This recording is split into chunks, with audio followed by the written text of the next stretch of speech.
What's up, everybody? Welcome back to Drinks with Drea. I'm your host, Miss Drea. Hope you guys are having a wonderful day. It has been a minute. It has been at least a year since our last podcast. If you know, you know. But if you don't know, don't worry. I'm going to tell you what I've been up to over the last year. But I'm super excited to get back into recording my podcast. As you guys know, it's so much craziness and chaos going on in the world today. And I'm just going to do my part in adding my commentary to the mix. I know there's dozens, millions, thousands, however many people doing the same thing, but I'm gonna do mine my way. And as you guys know, with Drinks with Drea, we kick off every episode talking about what we're drinking. And for me, that is going to be some Crown Royal peach flavor. It's kind of hard to see because I got my blur on. There it is, but I got it in a nice wine glass. So let's go ahead and toast and get off into the topic. So, salud. All right, y'all. So I figured we'll kick this episode off with me giving you guys a life update. And again, if you know, you know. And if you don't know, that's okay. I'm gonna tell you. So I have been off the grid for about a year now. And the reason for that is, drum roll, please. I had a baby. That's right. I had a beautiful little baby girl who goes by the name of Journey. She is now 2 months, almost 3 months. I want to say she's 11 weeks now. And I'm super excited to be going through this journey of motherhood. My joke with it has been that I was old and pregnant because I definitely had my baby 18 years after I had my firstborn. So you do the math. Don't worry about how old I am. Just know that I have an 18-year-old, a 13-year-old, and now a newborn. So it's been a long time since I've been able to have me a nice drink. It's been a long time since I've been able to hang out and kick it. It's been a long time since I wanted to get in front of this camera. So that's my life. I had a baby. I'm still on leave right now. I'm looking forward to get back to life as we know it, even though life as we know it has changed drastically over the last 2 years. We're starting to get back into the mix of things, but I don't know if we'll ever get back to life pre-pandemic. And I don't know if I want to get back to life pre-pandemic. I'm just trying to live my life one day at a time. And we're going to get on into these topics, y'all, because like I said, it's a lot going on. First of all, I want to talk about Halle Bailey, who has been cast as the Little Mermaid. Now, I don't know about y'all, but I was alive when Little Mermaid, I don't think I was alive when it came out. I don't know when Little Mermaid came out. Hubby, do you know when Little Mermaid first came out? You might. Okay, so maybe I don't remember. I definitely was alive when it happened. I don't know if I remember when it came out, but I definitely remember watching the movie. And just like any other Disney movie, when it comes to like, Cinderella, is that Disney? Yeah. All the princesses, Snow White, whatever.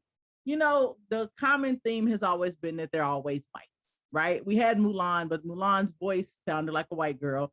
We had Pocahontas, but Pocahontas' voice sounded like a white girl. We had Aladdin, and Jasmine's voice sounded like a white girl. So even though they started to portray characters of color, we still knew that behind the mic, even in Lion King, they could have had Jason Weaver play Simba, but instead they hired JTT. I forgot what his name stands for. But anyway, they've done a lot of whitewashing over the years. Even when they did introduce characters of color, they still had it voiced by white people. So we had Princess Tiana that came out in 2000 something, I don't know, which was big for, the world because it was the first Black princess in the Disney world, right? Like in the Disney universe. So it was exciting. We had a black girl who wasn't necessarily a princess, but she was, a hard worker. She's a chef. She wanted to own her own restaurant. Push come to shove, she meets a prince. They are frogs together. They go on this adventure. They fall in love. When they come back to human form, now she's a princess.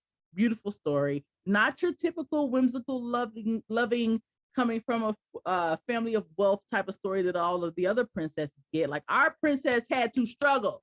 Our princess was the friend of a princess, but it's all good. We accepted that. So now they're doing all of these different movies over with these live action films. They did the Lion King and they did Mulan, which I think they did a really amazing job with Mulan. And now we come around to the Little Mermaid. Now, Mermaids are not real. I don't know if people think that mermaids are real, but mermaids are not real. Okay, they are mythical creatures that literally don't exist. Right? Like there's a story about it being some Danish mermaid or handmaid or something. I don't even know.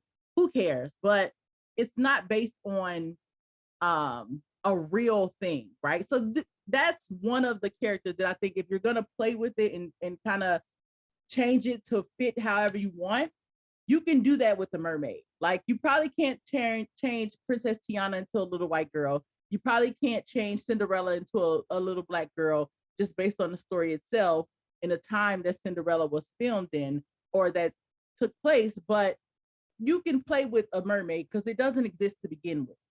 And so the choice to cast a black girl is to some, a big deal. To us, it's like to us, my community, I think it's an amazing thing, right? We get to see ourselves in this mythical or this way that's unrealistic, but it's also exciting just to see ourselves portrayed in something that we all grew up with watching, and now our kids get to grow up with a black mermaid. Like that's a big deal for us. So we had Black Panther, it was a big deal for us. Even with the Woman King, when we get representation, it's such a big deal, and it's something that we look forward to and we really show up and show out for. But let's just talk about Halle Bailey. That girl is so beautiful and she's so soft and she's so like you want to protect her because she's very soft spoken, but she sings very beautiful. Like when you think about a Disney song and you think about the cadence and just the beauty in the words, no other artist of this current time can pull that type of song off. Now they've released a 1 minute sneak peek. It's not a full trailer, but it's just a little part of the Part of Your World song, which is very classic when it comes to the Little Mermaid. And that little snippet was so beautiful and so strong and so powerful and so love. Like literally me watching the 1 minute snippet, I was in tears. Like I was fighting back tears because I just know what that means. Like my little journey, who's 2 months old, who will be one when that movie, well, almost one when that movie comes out, that's going to be the only Little Mermaid that she knows. You know what I mean? Like she's going to, when she's 2 years old, probably be a Little Mermaid for Halloween, and she'll have her little copper colored dreadlock wig and her little mermaid outfit, and it will be realistic because the girl that she sees on the movie is going to look like her. And this is a win for not just Black kids, but all kids, right? Like kids who are of different ethnicities get to see themselves. And just like I was able to find myself in Beauty and the Beast, a little white girl can still find herself in The Little Mermaid if we're open to allowing kids to just be kids. So if you have not seen it, I highly encourage you to please check out the Little Mermaid snippet. It's on Halle Bailey's page. It's pretty much on all the blog sites. But again, it's so beautiful. And if you go to TikTok, they actually have someone that did a little longer version of it. I guess they took an illegal copy, but it's on TikTok. If you search Ariel Little Mermaid, it should come up for you. And it's just a longer clip of what they released, and it's just really showing her range when she sings that song. And again, very well, like just aesthetically beautiful. Her voice is unmatched. She has a very soft tone, but it's also very strong and powerful. And just, I can't wait. I already know I'm going to be in tears. I already know I'm probably going to go see it more than once. I already know I'm probably going to stand up and clap at the end of it. Like, there's no way they can mess this up. If the story is the story, there's no way they can mess this storyline up. She's a great actress. She's a great singer. She's beautiful. She looks like she looks like a Ariel mermaid. She just happens to have brown skin. So casting was on point. And I heard that she actually was sought after for this role. I think the director of the film saw her just in her life doing her thing and thought, oh, that's our Ariel. And they reached out to her and brought her in. So that even speaks volume. Like, this is her time. 2023 belongs to Halle Bailey. I'm saying it now. It belongs to her sister as well, who's stepping into her pop star shoes and doing her thing. And I just wish them both the best. They're very beautiful young women. You could tell they were raised right. They're proteges of Beyonce. And I I'm just excited. I'm excited for the Bailey sisters for 2023. All right, we're gonna move on to another topic, but y'all know what drinks with Drea. We're gonna have to take us a sip. So, hubby, you got your drink? Salud. All right. Now listen. I gotta talk about two people that you guys who's my audience age probably are not familiar with. But I think if I put their names in the description, I might get more views because they popping on YouTube right now. But if you don't know who I'm talking about Reginae Carter, who is the daughter of Toya and Lil Wayne, and this guy named Armon. Now listen, my kids, like probably most of y'all kids, if you grown with kids that's about teenage, probably grew up watching Armon and Trey. I have no idea who they were prior to, but I guess as I'm learning them by watching this new budding relationship between Armon and Reginae, I'm kind of going back over some old videos and see that they sing, that they kind of just do like the family vlogging where they show their siblings, their mom, the girlfriends that they had, et cetera, et cetera, et cetera. So I'm getting into who they are, but my kids already knew who they were. They're like, Armon and Trey, yeah, we watched them growing up. They used to watch somebody named CJ So Cool and all these different things that as a parent, I used to just kind of look over their shoulder like, what are you watching? Like, why are you watching other people live life instead of living your life, right? That's just how funny God is, because look at me. I am fully invested in watching these two kids, okay? He's 25, she's 23, so they kids to me. And I mean, what I love about watching the two of them on their YouTube channel is the same reason why I love watching Love and Basketball. It's the same reason why I love watching Beyond the Light.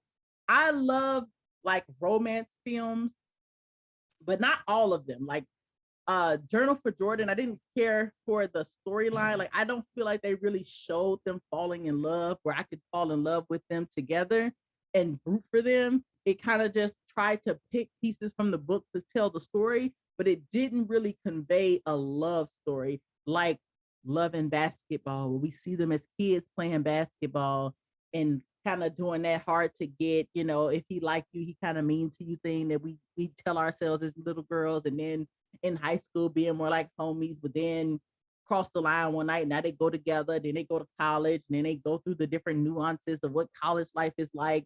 They take a or they break up. Years later, they come back because they still had that chemistry.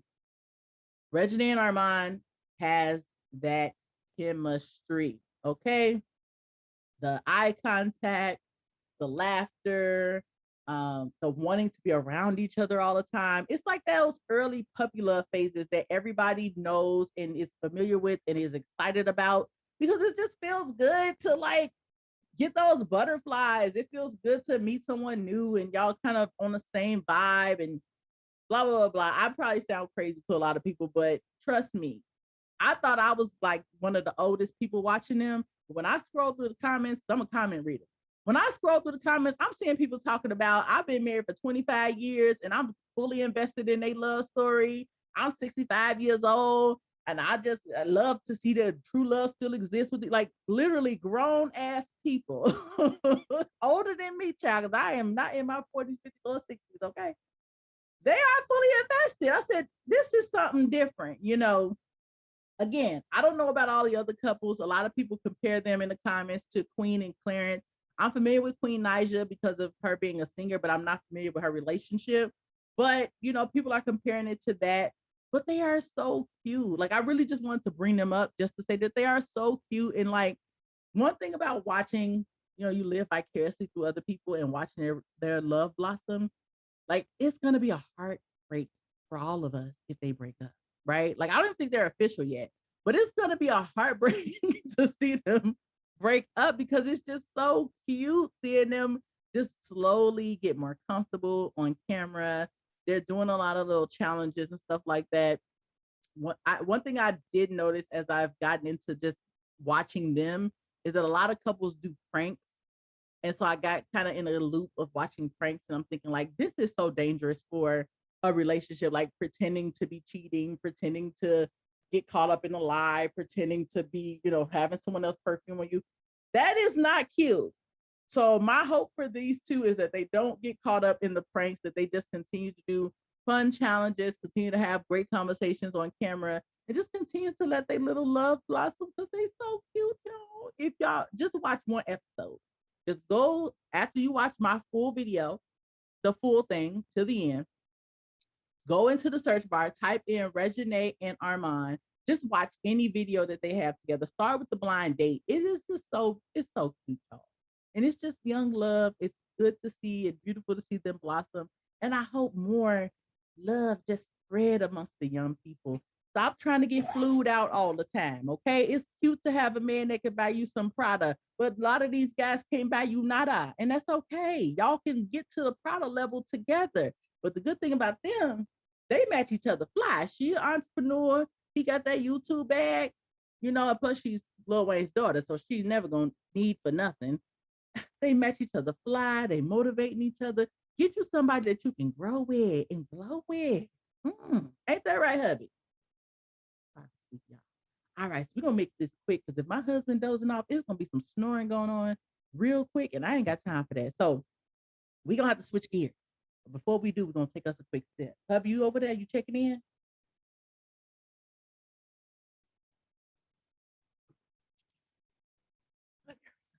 All right. We got to switch from something so loving and beautiful to something just a little bit ugly. So I just want to touch on this because it's been all through the media. Tiffany Haddish and Aries Spears. Child.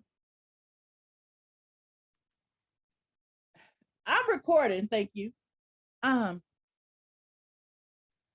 Haddish is a fellow Sagittarius. I have love for other Sagittarius. I just understand us. We're so misunderstood. You know, sometimes the things we say, people hang on to, and then they hold grudges against us, and we don't even know why we got beef with you, but you done held on to something that I done said that I done forgot I even said. You know what I'm saying?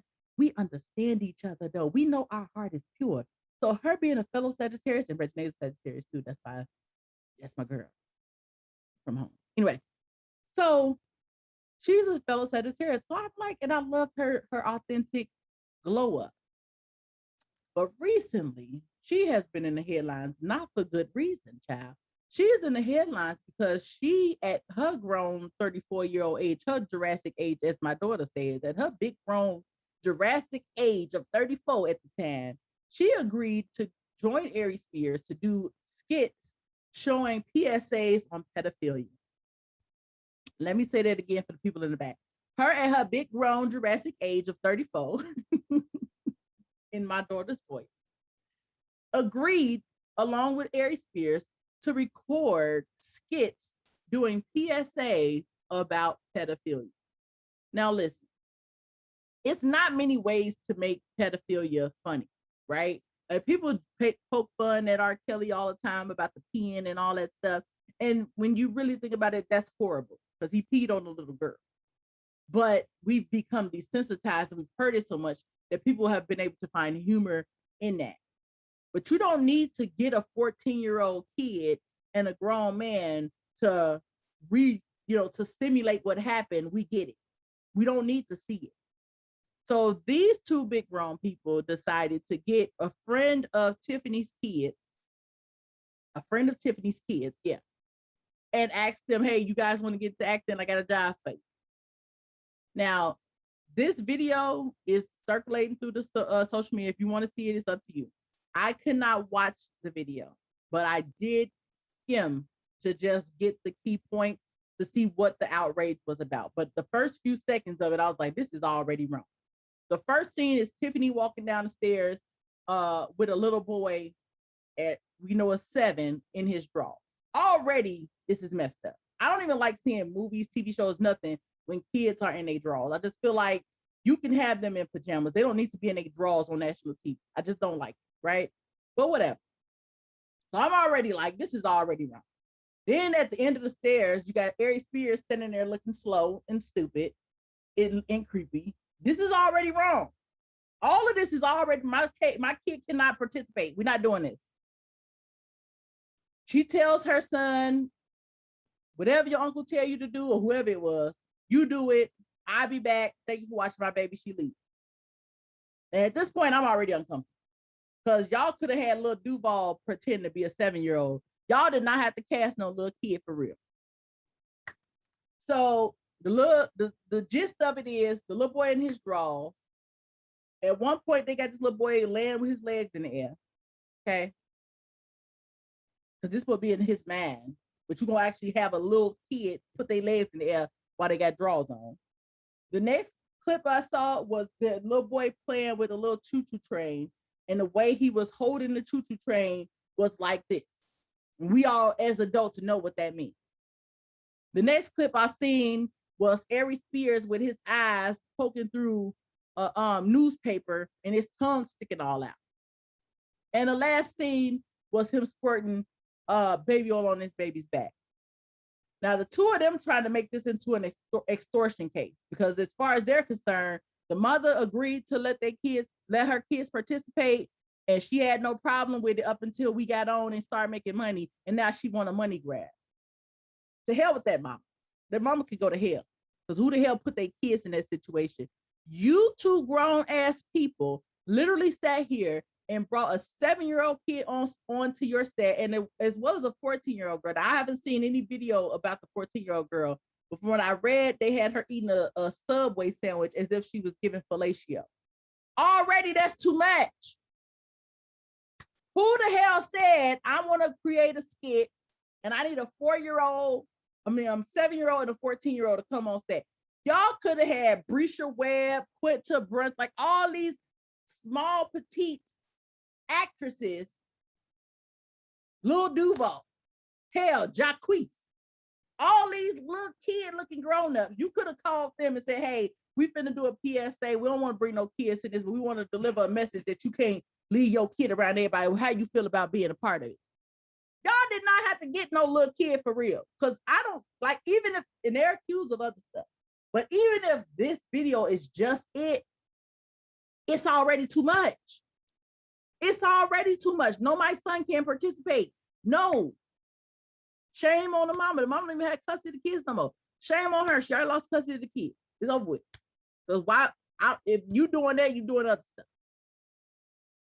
Shame on you, Tiffany. And I love you. As a fellow Sagittarius, I love your glow up. I'm not saying you need to just be canceled off the face of this earth. I appreciate the fact that you recognize now that it was wrong. But since you was 34, you knew it was wrong then. Ain't that much fame in the world. But you know, own your stuff, make amends, get them kids whatever the hell they want, and make it a point to just be a better human. And I think you can redeem yourself. I hope so, for your sake. But Aries, your unprovoked attack of Lizzo, calling her a plate of mashed potatoes and a boo-boo emoji for no apparent reason. This is a PSA to everybody. Stop putting your mouth on God's children. Let me say it again. Stop putting your mouth on God's children. Because whatever you think you finna do to another person, the hole you dig for them is what they gonna bury you in. You got all the attention on you, calling this woman out her name for no good reason, commenting on her body, they ain't got nothing to do with you, and now all your skeletons is coming out. So PSA, anybody within the sound of my voice, be careful what you speak on God's children, because what you do will always come back to you. Moving along. We're about to wrap this thing up because, child, I think my husband fell asleep. He ain't snoring, so that's good.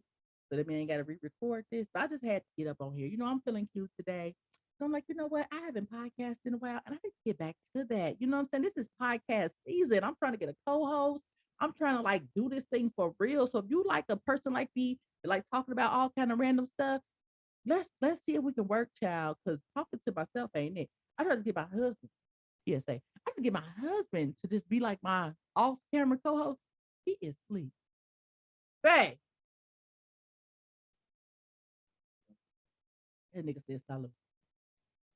Let me hurry up. We got things to do after this. All right. Last thing, and this will be real quick. Joe Biden. He promised us some kind of forgiveness. Now, I remember in the campaign, he said 50K. But he somehow landed between 10 and 20. Either way, I ain't mad. I'm not mad at all. Thank you. Thank you, Joe Biden. I don't care if you gave me $500. Thank you.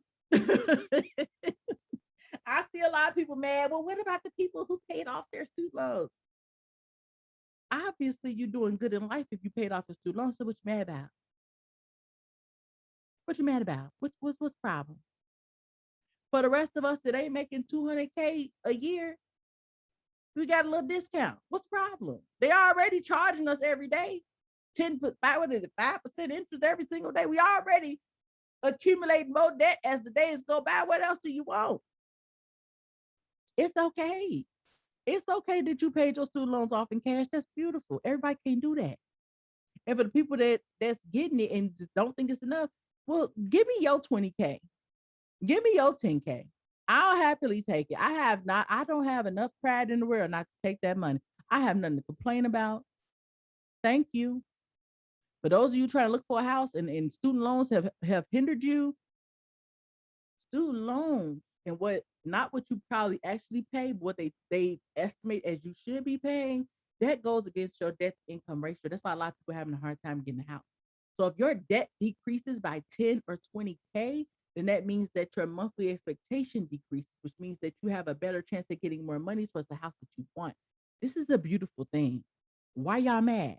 Now, don't get me wrong. I have not been feeling Joe Biden as my president. Number one reason, I'm not an ageist, okay? Um, but Joe Biden is of a very, very, very, very, very mature age, okay? And I just think at a certain point, people should just be relaxed, be a grandpa, relax, just relax, enjoy your later life. You worked hard. You don't have to worry about this stuff no more. So we got too many Joe Bidens in the White House, and that's why y'all still talking about abortion, and y'all still talking about affirmative act. Y'all already did all that. Y'all need to be figuring out how can we use technology to bring more money into the school system so we can pay these teachers properly so that they'd rather teach than be YouTubers or on OnlyFans.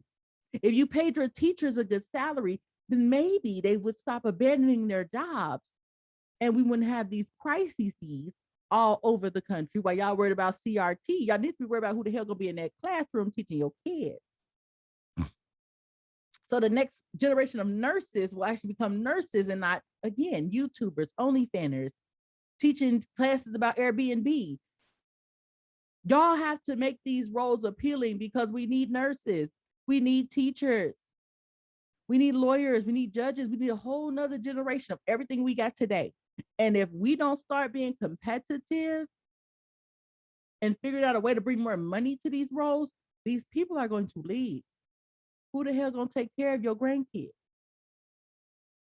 Technology, there is trillions of dollars in technology. Andrew Yang is the only presidential hopeful that I know of that ever spoke about how he can tie technology into the world. How can we bring the money that's being brought in by technology and spread it amongst the people?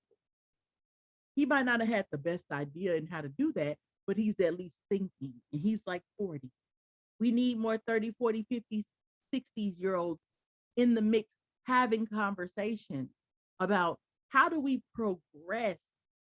Okay, a side note. I'm just talking about student loan forgiveness, but it just made me think about that. Like, Joe Biden, Bernie Sanders, I love you. Who's talking that good stuff? I need somebody that, you know what I'm saying? That ain't gonna flip over on their bike. You know what I'm saying? Is that rude? I'm sorry. I'm not trying to be an ageist. I'm just saying we just need fresh perspective and fresh ideas to give our new generation and our current generation a chance at just being successful and having a good life. Y'all hear my baby crying. That means that in a few seconds, that door is gonna open and that beautiful baby's gonna be on this screen. And we ain't about to do all that.